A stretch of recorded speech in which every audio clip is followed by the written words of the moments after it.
Good morning. Welcome to the First Unitarian Church of Chicago, in person and at home. I'm Cheryl Wegner, Board President, and I'm honored to lead you in worship this morning, along with Reverend David Messner, our Director of Lifespan Religious Education, Liz Kreslin, and our Director of Music, Adam Odell. The First Unitarian Church has been a home for progressive religion in Chicago and beyond since 1836. The church sits on the western shore of Lake Michigan, south of the Chicago River. We honor the indigenous peoples for whom these are unceded ancestral homelands, as well as the diverse and vibrant indigenous American communities who make their home here today. We are a Unitarian Universalist congregation, a community of children, youth, and adults. A people of many beliefs and traditions, bound not by the specific list of things we believe, but the values we share, and the mission to grow our souls and heal the world. Whether you just stepped into this church for the first time or for the 1,000th time, you are welcome here. Whether you believe in God some of the time, all of the time, or none of the time, you are welcome here. No matter your race or who you love or how much money you do or don't have, you are welcome here. My announcement today is that I hope everyone, both here and at home, is planning to stay for our special congregational meeting to be held after church. I think we said 11:45. Today we're going to be voting for delegates to the Unitarian Universalist Association's General Assembly in June. And we also hope to take sort of the first round of comments, suggestions, objections, whatever, about our revision to the bylaws. So please plan to stay so we can get that work started.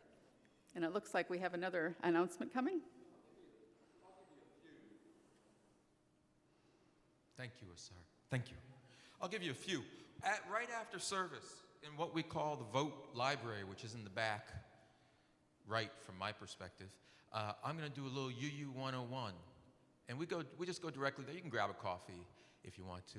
And for about 40 minutes, we do a conversation about Unitarian Universalism, particularly in the context of this church, this place, and through the lens of my own wacky opinions, which you don't want to miss. So I invite you, if you're a newcomer or want to hear a conversation, be part of a conversation about vision for the church and how we make church together, join me there.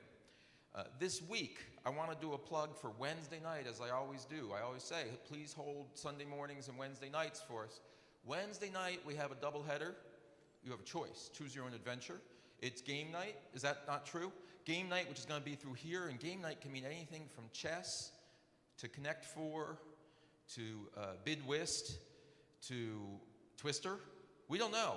Liz is going to be working this room. I encourage you to come because we're looking also to create sustained little gamer circles. So it also could be a role player game, like get a D&D table going that is month to month, or a game that's important to you. In the other room, it's our Good Life seminar. And this is a conversation and reflection circle that goes deeper. This month, I think our worship theme is joy. We have a worship theme, and that tries to run through our Wednesday programming. And the Good Life seminar is a little bit of a philosophy seminar. How ought we live? And this month, it's about childishness. Maybe I'll come back to that in my opening words. On Thursday, we have the first of a two-parter, Pathways to Membership. So if you're looking to go deeper from the conversation today, this will be about our theology, our history, our ecclesiology, and about how we see making a church together again in deeper ways, about engagement and belonging. It's going to be live and on Zoom, so you have a choice, and you can sign up here. I'm going to pass around to my brother JT, who's a front row sitter, and so that's how he got this leadership role. And you can sign up here both for Good Life and for Pathways, because we'd love to know numbers. At Good Life game night, we're going to have food, right? We'll have abundant pizzas or whatever that will be at the intersection between those who think life is a game and those who take life seriously. Those who want to have fun and those who want to talk about fun will come together and meet in the middle and both have slices of pizza. Okay. I've pitched a lot. I want to say here, because we have new folks, and I want to acculturate us to the practice we have, which is if you have a joy or a sorrow you wish to have read in the service, you just fill out one of these little cards. They're always going to be at the front near our sanctuary box. Incidentally, you can put them in the sanctuary box anytime you're in this room. And if you have a need, if you want me to reach out to you for support, if, whatever you want that we could maybe connect. It's a way to connect. I'm going to pass this down this way, if I may. Can you just pass these back? Oh, I'm sorry. Would you just pass these back? If you have something, and then you drop it in the offering plate when the offering plate comes around, and we'll make sure we get you. So that's what I have to share. We're going to turn to the lighting of our chalice. Cheryl's going to read it. I'm going to invite forward our bearers of the flame. These are Leon and Inga Spencer. They are the former first family of Unitarian Universalism. Leon stepped forward, particularly in a time of disruption, as president, one of our co-presidents of the Unitarian Universalist Association, and as a former Georgia guy, he is also a renowned scholar who I got to know down in Georgia, and it is an honor to have them with us today. It is good to be together today. Please join me in reading our covenant as we light our chalice. Love is the spirit of this church, and service its law. This is our great covenant, to dwell together in peace, to seek the truth in love, and to help one another. Please rise and body your spirit for the singing of our opening song. I will introduce it, and then you may sing it back. We'll go line by line to start. Let the beauty of what you love be what you do. Let the beauty of what you love be what you do. Let the beauty of what you love be what you do. Let the beauty of what you love be what you do. Very nice. And then the choir is going to harmonize and help you all out. But let's just sing it all together. Let the beauty of what you love be what you do. Let the beauty of what you love be what you do. Let the beauty of what you love be what you do. Let the beauty of what you love be what you do. One more time. Let the beauty of what you love be what you do. Let the beauty of what you love be what you do. Thank you. You may be seated and our worship will continue.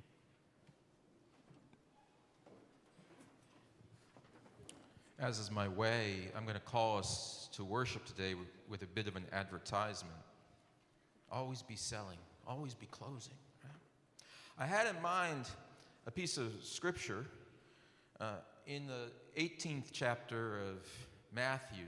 There's a scene where Jesus is teaching the disciples, and he says, I tell you this for real. If you want to get into heaven, you're going to have to become more like children. You're going to need to be more like children if you ever expect the kingdom to come. Now, I did two turns there. One is, are you getting into heaven? And the other is the kingdom arriving. And his advice then in that teaching, that little little bit that has survived these thousands of years is that we ought to become more childlike.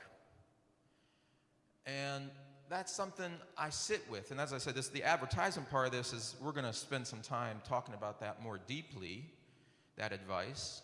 And if I was able to do my walk of all of the theological pews, I would lift up the Buddhist notion of beginner's mind.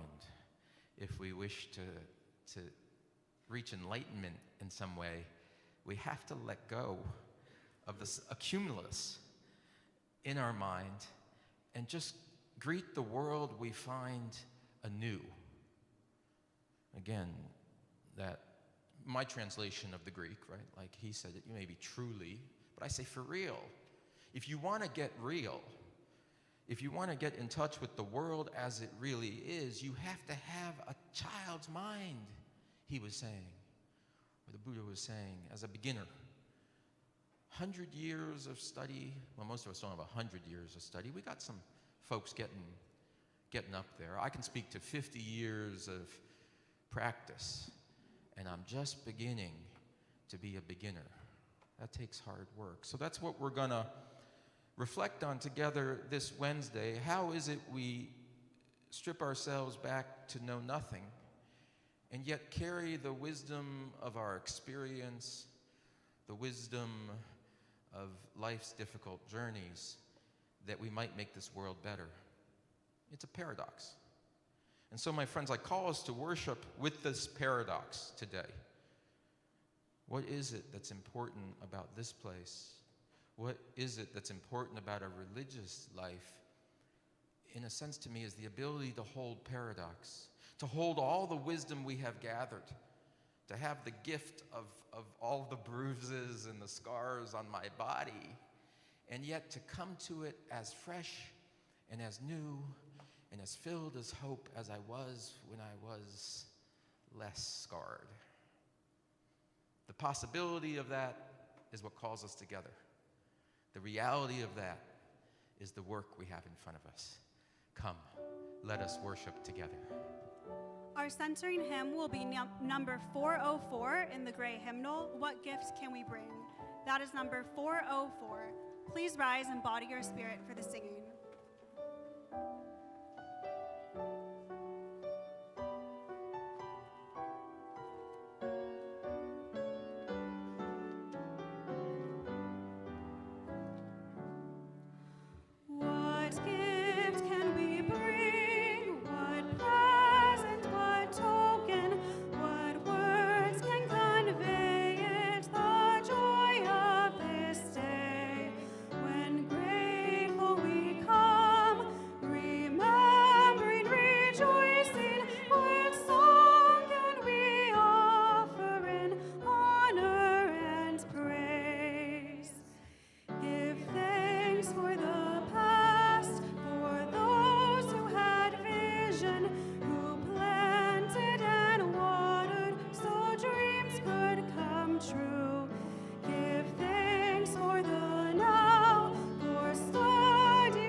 At this point, I invite you forward if you're feeling young at heart, and you would like to take a seat on the carpet here for a closer look on our story today. You are welcome. I have room on the carpet, no pressure. Today's story is about Sophia. You can imagine that this story took place far away, very far away, or right here in Chicago, because Sophia was a teacher. And they have those everywhere. Sophia was a teacher, and she was a good teacher, and she'd been teaching in her school for so long that everybody knew her, Everybody around loved her. She taught most of them. And now, in fact, Sophia was teaching some of the students of her own classes. Some of her former students' children were in her class now. So Miss Sophia went into work early, very early one day, and like usual, she got there before everyone else, and like usual, she went up to her class, and like usual, she went to her desk, and she saw a note on her desk, and she picked up the note. That's different. She looked at the note and said, "Dear Sophia, I'll be in the area tomorrow. I'd like to stop by for tea. Hope to see you then. Love, God." And Sophia thought, oh, that's not usual. Don't normally get notes from God. That's different. And so she thought about it a little bit, and she thought, well, maybe this is some kind of a prank or a joke. Maybe that makes most sense. But then she was thinking more about that, and she thought, well, there aren't so many pranksters and jokesters in the neighborhood, and the ones that there are, this really doesn't seem like their style. In fact, actually, usually, my jokesters, they're actually usually funnier than this, so it really doesn't seem like them. So she did not understand what was going on at all, but she just figured, maybe I'd better go pick up some things for tea tomorrow and get it ready, just in case. Just in case. I don't understand what's going on, but maybe I'll make some tea for tomorrow. So, after school, this was a Friday afternoon, after school got out for the weekend, she went to the store and she picked up, what do you think she got to get ready? She picked up tea. What else do you think she got at the store? She got some cleaning supplies, clean her house. Do you think she got any food? What food do you think she got? She got chicken and pizza and scones. Scones sound really good for tea time. Absolutely. So she picked up a whole bunch of stuff. She didn't know what God liked. So she picked up a whole bunch of different stuff. She brought it back to her house. She even hired her neighbor kid, and the neighbor helped her clean her house. She cleaned it like she had not cleaned it in a very long time. Got sparkling clean. She went to the florist. She picked up some flowers, put them in the window. And the next day, it was Saturday, she started getting the food ready. She baked bread. She got the scones all heated up with some nice cream and jam. She put the pizza reheating in the oven. She put the chicken, cooked that. She cut up some vegetables. Just whatever anybody might want, just because she didn't know what it was that God would like to eat. And she thought, well, I got this tea, but I don't know if God prefers hot tea or iced tea. So maybe I better make both. So she made the iced tea, got that chilling. She got her hot tea ready with her teapot there and her tea set. And then she thought, well, some people don't like tea. So maybe I'd better just pick up some lemonade too, just in case. So she went back to the store, got some lemonade, just in case. And when she got back, she heard a knock at the door, and she went over to the door, and she opened the door, and it was the mayor of the town. The mayor said, well, Miss Sophia, I just was walking by on my way back from a meeting, and I smelled the bread, and it smelled so delicious, I thought I'd stop in. How are you? And she said, oh, thank you for coming by, Mayor. Yes, come on in, have some bread. I'm expecting a very important guest today. You might want to be here. Take a seat. So the mayor stopped in and was enjoying his bread, and they heard another knock at the door. And it was a whole group of students from her class. And the students said, Miss Sophia, we smelled the cookies. Can we please have some cookies? That sounds like how they would do, right? And she said, of course, come on in. The mayor's here. We're expecting a very important guest. You may want to stick around. So the students came in, and they sat in her living room, and they were eating the cookies. They were chatting with the mayor. They were giving him some very important advice. And they heard another knock at the door. And she went to the door, and she opened it, and it was the entire small group from her church. And they said, Miss Sophia, we heard the laughter. You're having a party? You didn't invite us. What? And she said, oh, come on in, of course. We're having a very important visitor today, last minute, so yes, come on in. We have chicken, we have pizza. So they were having a good time, and as the noises of the joy in the house got louder and louder as more people came by. More neighbors came over, and they started bringing food. Everybody heard there was a party at Miss Sophia's. They started bringing, what other food do you think the neighbors brought over? They brought cake, maybe they brought some candy. What do you think? Other foods? Other things? They brought a piñata. That sounds so fun. So they were doing the piñata. They were doing different things as they got hungry. They made more food. As people came by, they started playing music. They started dancing. And Sophia had such a good time that she completely forgot about the guest. And as people got tired and started going home for the evening, she was the most tired and the most satisfied that she had been in a long time. And she went to sleep. And she didn't even think about the fact that she didn't know if she saw it.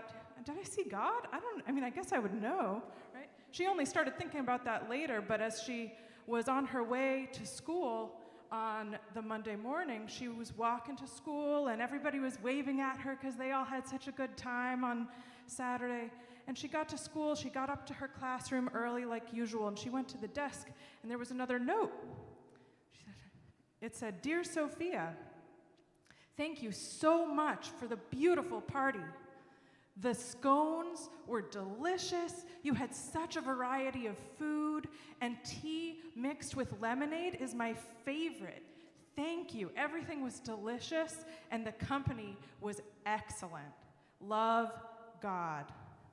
So Sophia carried that with her through the rest of that day and the rest of her life.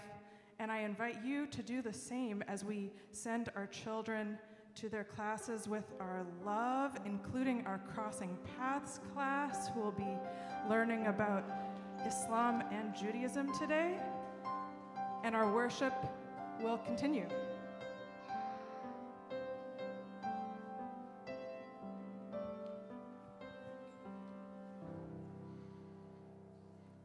Now I'm going to invite you to stand as you feel moved and greet someone you don't know, but I'm going to give you an assignment. This is our theme of joy this month. I want you to whisper, strangely enough, to this person you don't know, one secret to joy that you carry with you this week. Maybe you just learned it. Could be just today. It could be a tiny secret, one thing that you found has brought you joy, and give it to them as a little gift, okay? You may commence.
Last week, I don't know if people picked it up, but it was the Law and Order theme was our regathering music, and I almost burst. I am so conditioned to that music. It really excited me, and I almost sat down to watch the show. Yeah. Okay, we are going to take up an offering, as we have done every Sunday since 1836, in the hope that we exercise our muscles of generosity and fuel not only the ministries of this church to transform the world, but direct investment outside of this church, So we long have a program to share the plate. We're doing something a little different this month, and I feel real excited about it. We're going to share the plate in a little bit of an internal way. Half the plate this month, Easter is actually going to go to the discretionary fund so we can help people in times of crisis. All the other days, they're going to go to our refugee fund. We kicked off this week with a fabulous team of almost 15 people, our refugee partnership program with World Relief. And after they took a look at us, they said, well, geez, you guys don't need one family, you need at least 2 families. This is such a powerful group. So we're going to be partnering up for the next 6 months with 2 families recently arrived here on the south side of Chicago, and they're getting settled in.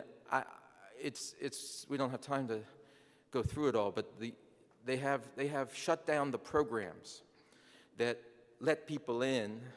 They are dismantling the programs that protect people whose lives are at risk, and it's a heartbreak. Some of the last folks who made it through the program, when I say the program, I mean explicit refugee programs. And so these are folks who had government support to come primarily from Venezuela and Guatemala. So we're going to have 2, we anticipate, Spanish-speaking families. And this money pooled in here are going to go for direct support of these families, because we're going to help them make sure that they have kitchens set up and that they have maybe extra food money for these first months, that they have bus passes so they can get to jobs, all of these things. And so I'm hoping we can raise a mighty fund. World Relief has waived any donation from our part to support their work because of this very particular moment. So I invite you to give generously and feel excited about this opportunity. And you're going to meet the families, and they're going to be hanging out with us and creating this community together. Today's offering will now be gratefully received.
In another collective practice of a different kind of generosity, we share our joys and sorrows with each other that we may be comforted, inspired, and feel each other's presence.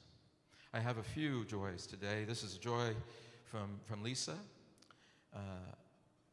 and she shares this wonderful news that Kieran, a daughter of this church, will be attending Illinois State this coming year.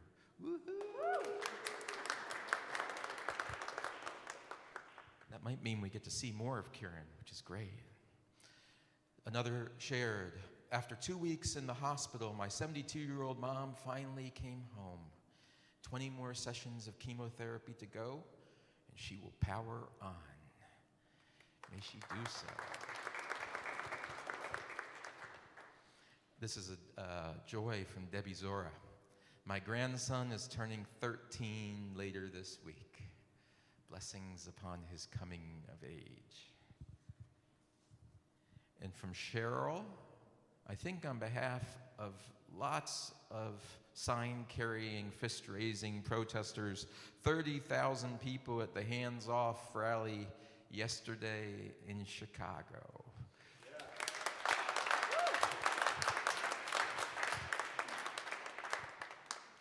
And then finally, an intertwined joy and sorrow, or sorrow and joy. This is from Jean Hester.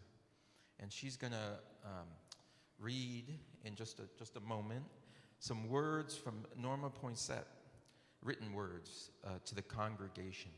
Yesterday, and this too is a joy and a sorrow, Norma, a longtime member of this congregation, also a longtime Unitarian Universalist leader in a national way.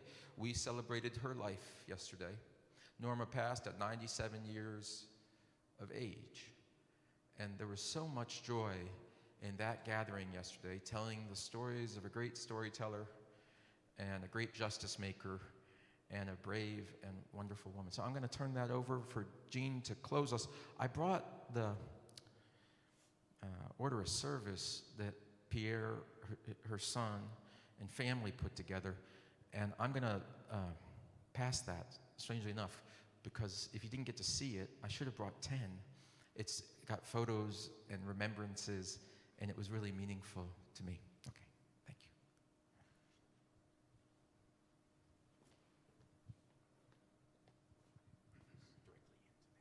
Okay.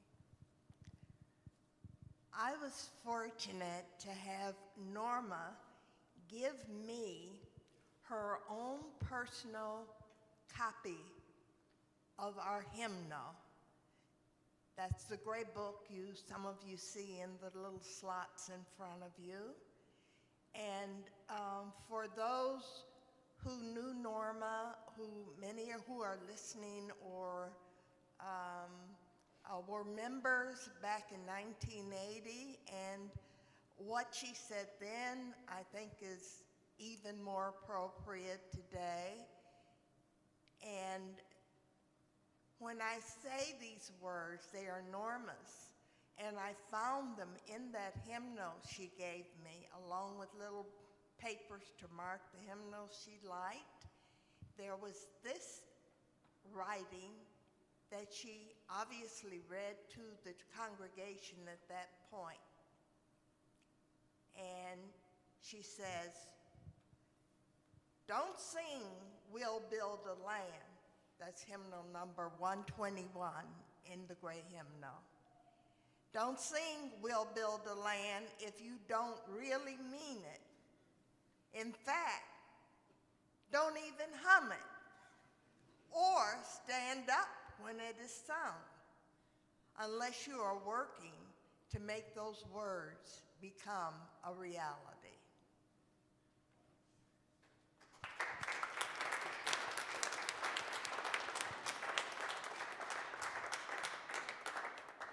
Thank you, Jean. The text I have for today is from David White on gratitude.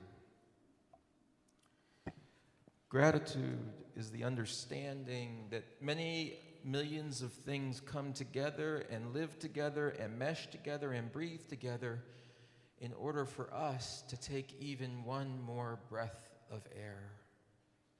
That the underlying gift of life and incarnation as a living, participating human being is a privilege, that we are miraculously part of something rather than nothing. Even if that something is temporarily pain or despair, we inhabit a living world with real faces, real voices, laughter, the color blue, the green of the fields, the freshness of a cold wind, or the tawny hue of a winter landscape. Thankfulness finds its full measure in the generosity of presence, both through participation and witness. We sit at the table as part of every other person's world while making our own world without will or effort. This is what is extraordinary and gifted. This is the essence of gratefulness, seeing to the heart of this privilege. Thanksgiving happens when our sense of presence meets all other presences. And with that, let us take a minute. And I invite you into the spaciousness of this minute you yourself own. I invite you into a time of prayer if you're a prayer. I invite you into a time of meditation if you're a meditator. And if you're a little tired from last night, I invite you into a time of nap. That's okay here too. Let us take that minute, and unless you're in the choir, and then I invite you to move into your position in this spacious minute, so a moment of walking meditation. Let us breathe.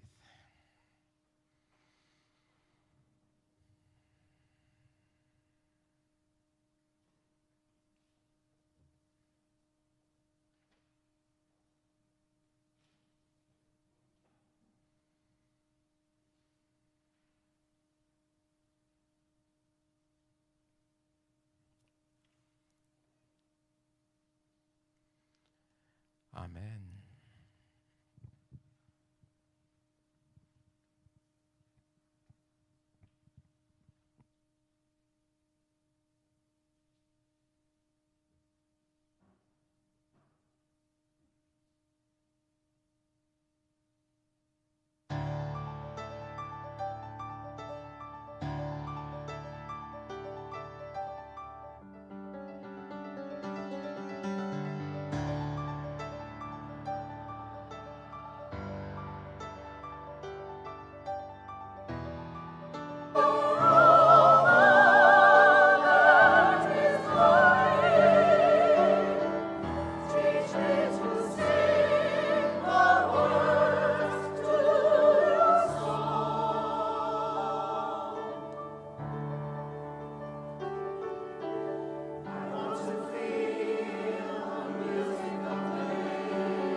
The joy of money.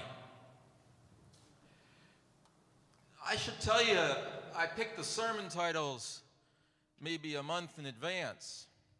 And then sometimes you pick a sermon title like The Joy of Money, and then the market crashes on the Thursday before the Sunday.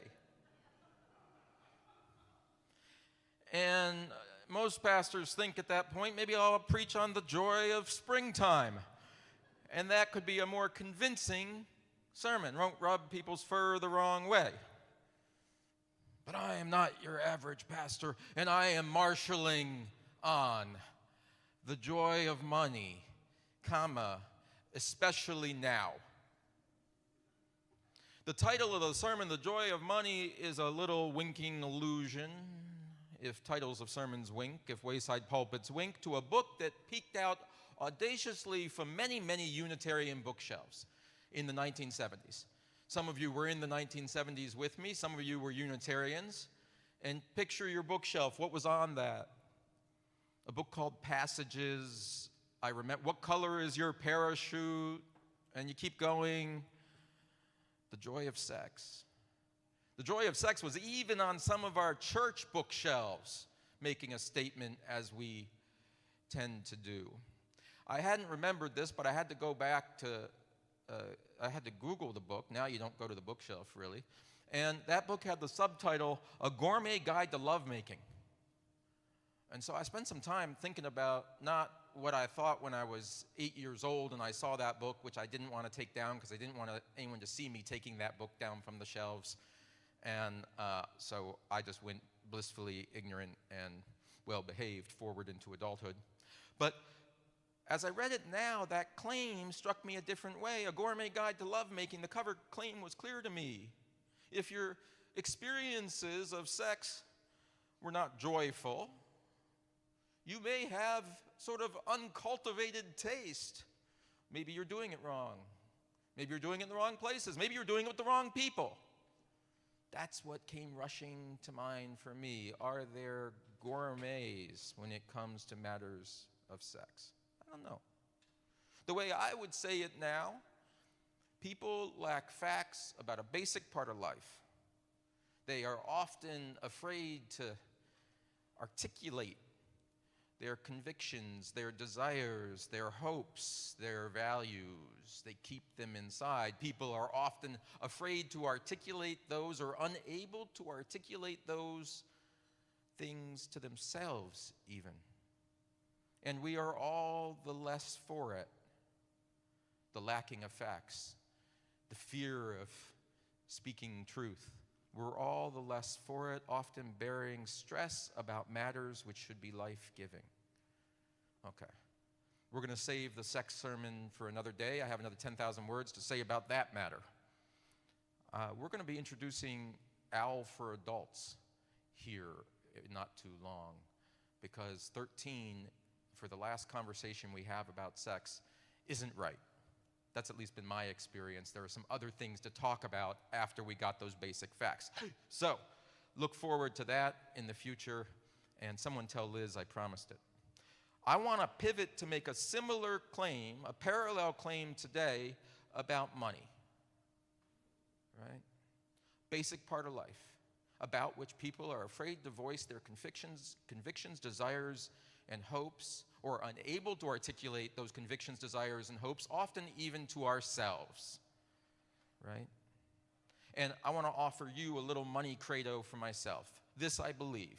Money is an emotionally neutral, imaginary thing meant to facilitate the ready exchange of things that are of real worth.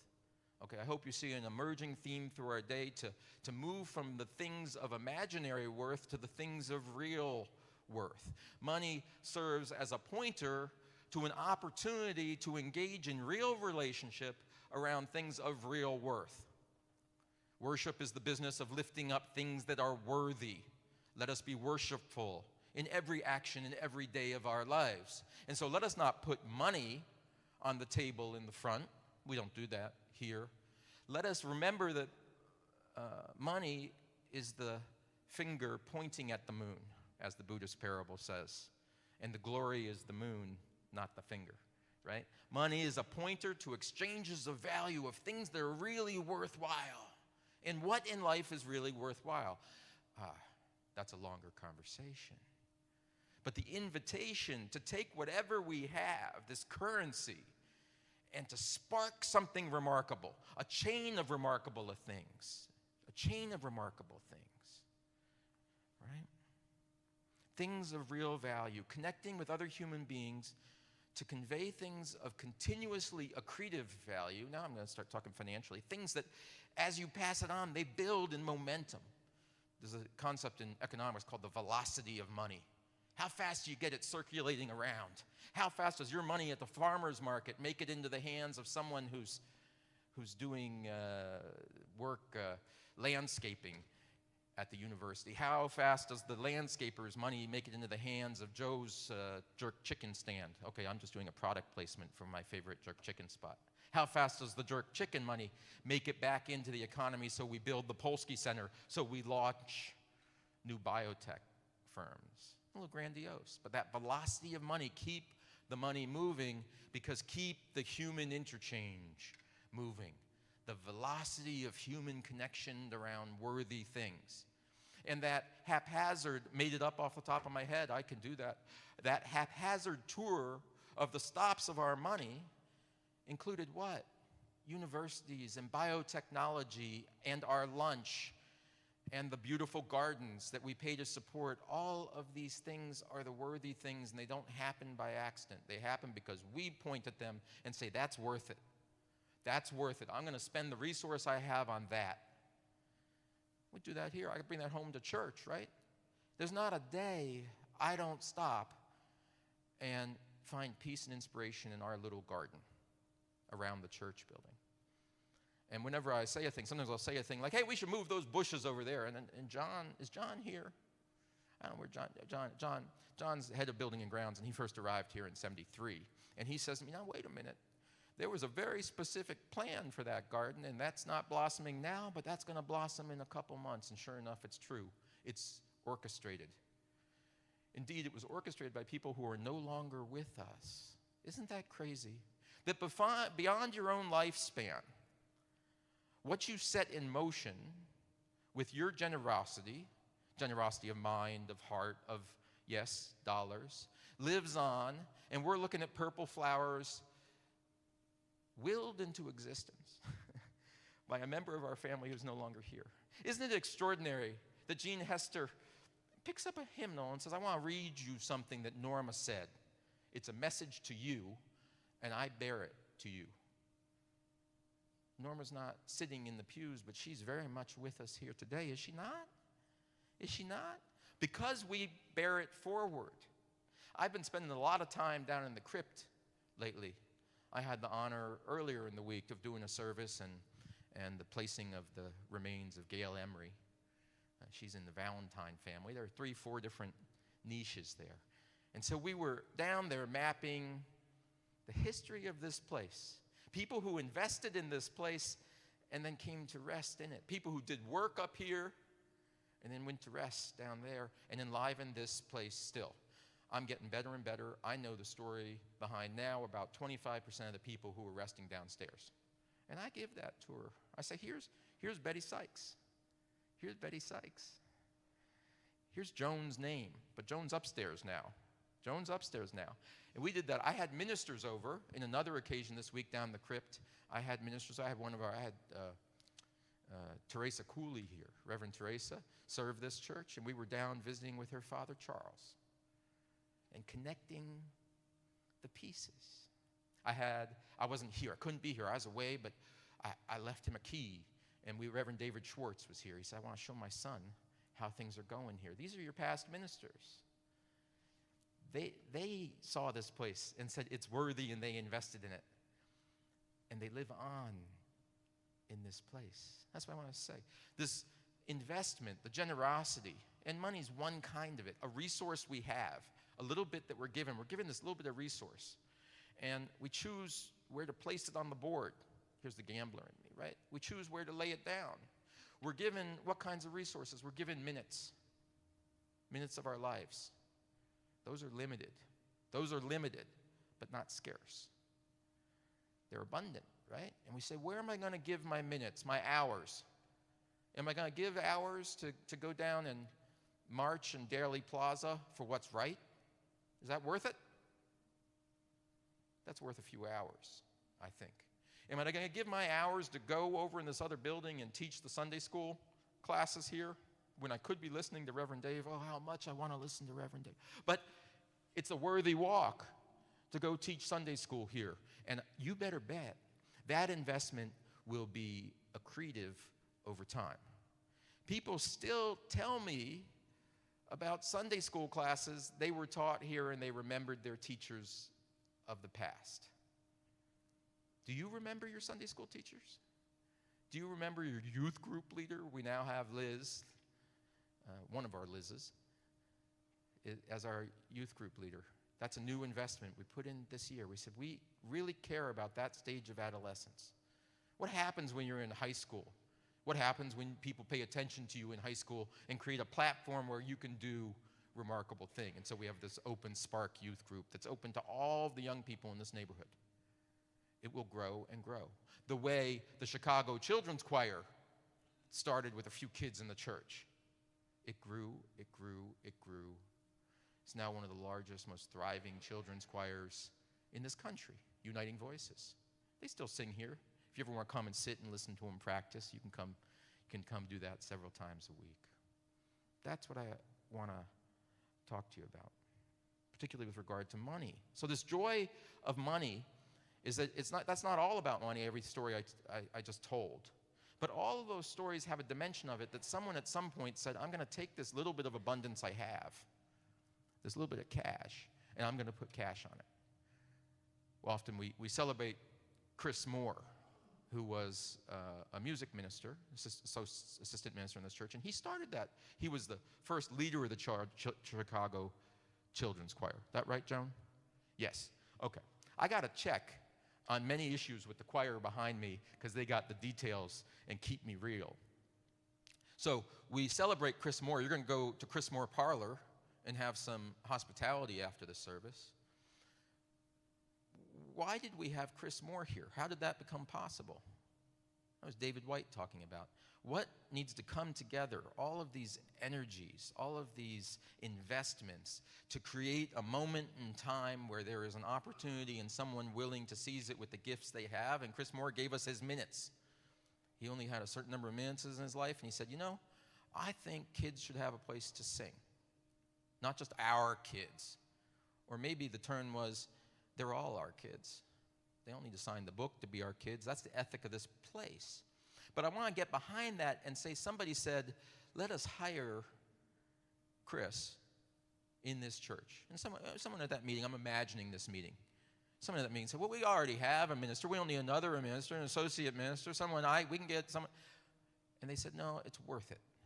Let's raise some money and let's have an associate minister here who could do some community building, who could bring the gifts of music to other people, not just as listeners, but as creators of the music. That's why we talk about this Chicago Children's Choir, because it's about enabling other people to find their voice, their natural gifts, and to express them in a new way, people who otherwise would be shut out.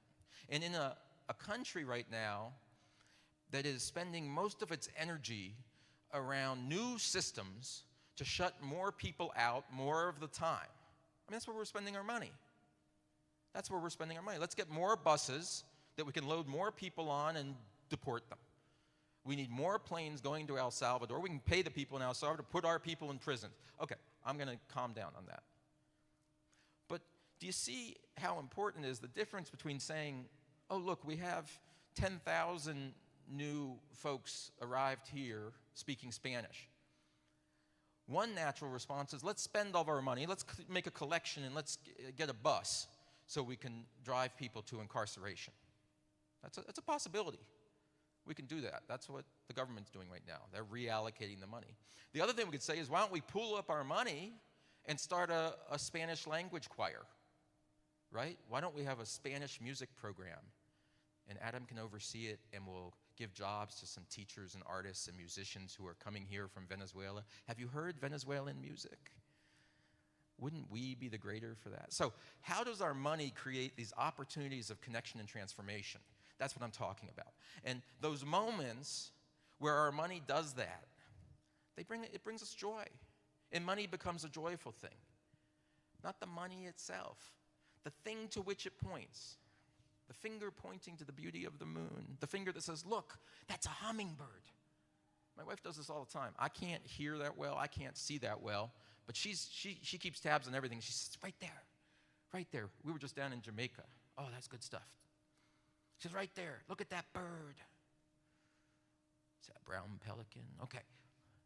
That's what I'm talking about. The capacity to say, look right there is something remarkable and beautiful and worthy. And so that's what we want to do to point. And then we want to use everything we have to actually do something about it. To actually do something about it. And so that's what I want to talk about today, particularly in a time, you know, I don't want to retire this year, but I'd like to retire in this lifetime, right? So the market crash is no joke. Now, for some of you, now that's from a place of privilege, right? That I'm even thinking about the possibility of retirement. Some people are thinking about the possibility of groceries next week. And what happens if Medicaid goes away?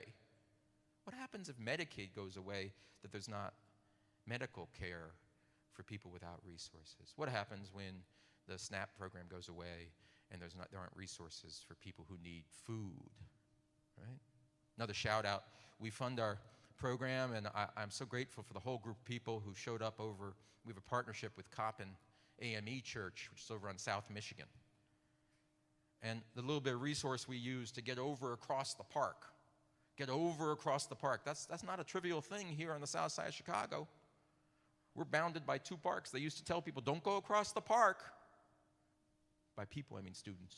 It's kind of a privileged thing here. No, you don't want to go over the other side of Washington Park. There's an amazing life on the other side of Washington Park, and our money that we invest in this place lets us go over there, connect, work with the Chicago Food Depository, the Coppin AME Church, and open a food pantry. And if you haven't come to that event, come on over there, because it is such good fun to see 150 people who are doing their grocery shopping. You get to give your opinion on a persimmon or quinoa or whatever odd things that the Chicago Food Depository is able to deliver, able to make a connection, able to make some transformation. In this case, there are 5 different transformations going on. The transformation of having a boundary that is Washington Park that some people don't cross over. The transformation that is reducing that same boundary with the people who have money and no worries about what to eat and the people who don't know where their next meal is coming from. The transformation, which is multi-generational. I was just thinking of the young people. There are 8-year-olds who come and they do the volunteering of composting all the boxes. They do box breakdown. There's a job for everyone in that room. That's a transformation. Transformation in people's minds of a society and a community that says, we don't want you here, you're hungry, we don't care, to one that says, heck yeah, we want you here, and there's enough food for all of us, enough strange persimmons and quinoa. Yeah, there's other food there too. That's what I want to talk about. I'm trying to get back to the joy of the money is not in the accumulation of money. So this, if you have accumulated $185 billion, it's too much. You got to use it for your own sake. I'm telling you. Okay, we don't have to. How many billionaires in the room? I do an exercise. I've done it in a lot of churches when I visit to help them raise money. Close your eyes. And if you have more than $100 billion, snap your fingers. Nobody look at who it is. Oh. Okay. I thought the fundraising thing was going to be easier. There's that moment. If I do it in enough churches, I'm going to be in one church and I'm going to hear it. And I open my eyes. Anyway, we don't have $185 billion. Yet a lot of our time is spent worried about, like, the 2 people who do. I've lost count of that. I'm not counting their money today. I don't know Elon or Bill or Warren, these sort of people. And our mind is worried about that. I am less worried about the billionaires, unless they're running around screwing up my country. But if they get out of the government, I'm not worried about what billionaires do with their money. I'm worried about what we do with our money. I'm worried that our money, because of our experiences with it, of scarcity, of deprivation, of shame, of trauma. Yes, there's money trauma in the world. Who among us didn't grow up with a little bit of money trauma somewhere? Has left us incapacitated with regard to marshaling those resources to bring joy into our lives, transformation into our communities, and possibility into our future, no matter what happened this week or who's in the White House.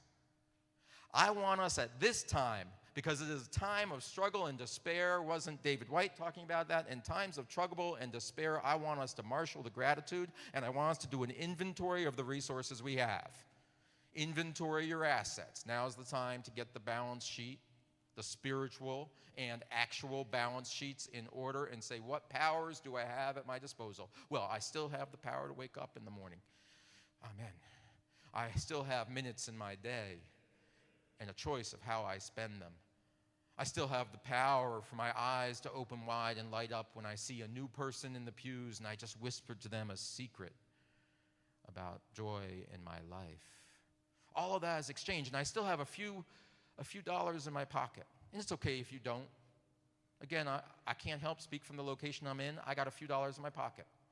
And at this moment, instead of licking my wounds and saying, gee, I lost money this week, or gee, times are hard, or gee, our campaign isn't even halfway done yet to fund the church next year.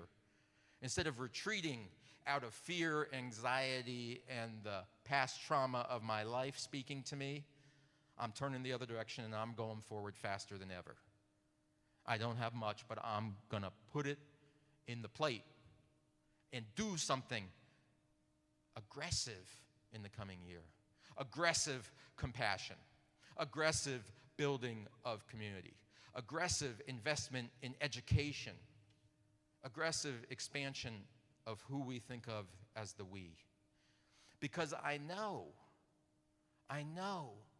that this money will not be foolishly spent.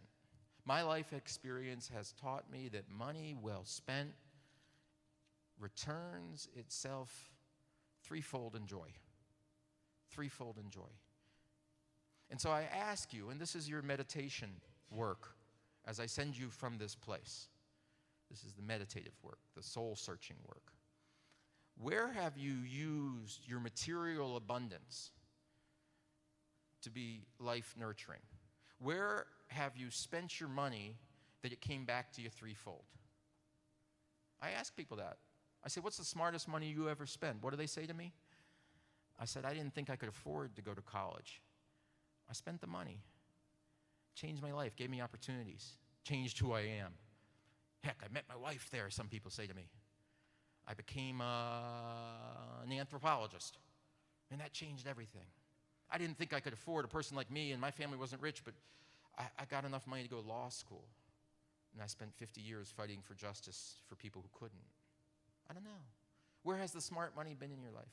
My dad said to me once, he remembered when we were a kid, he said, it was so much money, I didn't think we could afford an electric washing machine when we had you kids.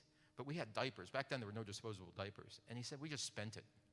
No doubt on a time plan with Sears. That's how we did it back in the day. I'm getting stuck in the 70s right now. But you got it over time. And he said, it's the best move I ever made. Not to have to hand wash diapers. I don't know. Is that joy? Yeah, raising your kids is joyful. Getting your kids dance lessons. We've been working with the dance school this week to talk about renewing our partnership for the next 5 years. Extra money you didn't have spent on ballet lessons for your kids, even though they're not ballerinas today? Yeah, smart money. Invested in beauty and exchange and cracking open for people the possibility they have that they didn't know they had. It's remarkable. And so today I want you to do the deeper work around what have you invested your minutes in, your dollars in, your heart in, and how and where in your life has it come back to you threefold. And I'm inviting you at this time to redouble your bets on those things, those kinds of things. When have you given your money so that someone could eat, and you said, that's everything? Well, where are the opportunities to do it today? Let's find those together. Let's redouble our bets on the table and those things that we know matter. Because as a larger community, I mean the 500 million people around us, closest to us right now, we seem to have lost our way. And so now is a moment of recentering, regrounding in what our experience has taught us, and a recommitment to the belief that the resources we have are potent, are real, and can create material change in the world, spiritual change inside us, and can lift up this entire community. That's a lot to put on us, but we have buoyancy we have not yet tapped, and now is the time to open the piggy banks, to go to the sock drawers and say, I'm redoubling my bets on my neighbor, I'm redoubling the bet on our children, and I'm redoubling the bet on community and how it can be a force for what we know is awaiting us all. May it be so. And amen.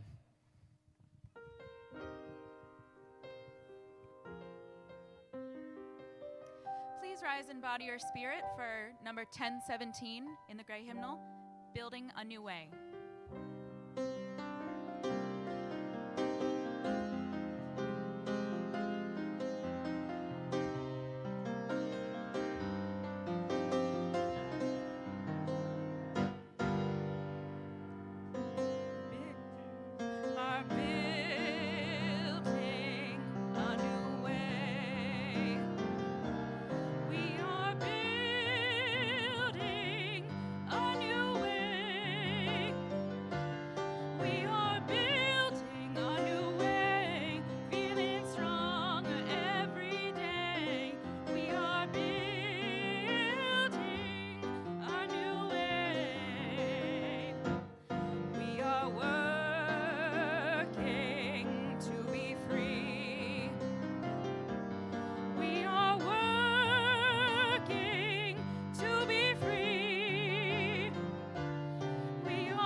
Now, if you feel so moved, I invite you to remain standing. I invite you to take a hand to someone next to you. You can touch elbows if their hand looks dodgy to you. For a closing word together. Leon, I'll take your hand. Someone get Madeira. Get Madeira in the circle there.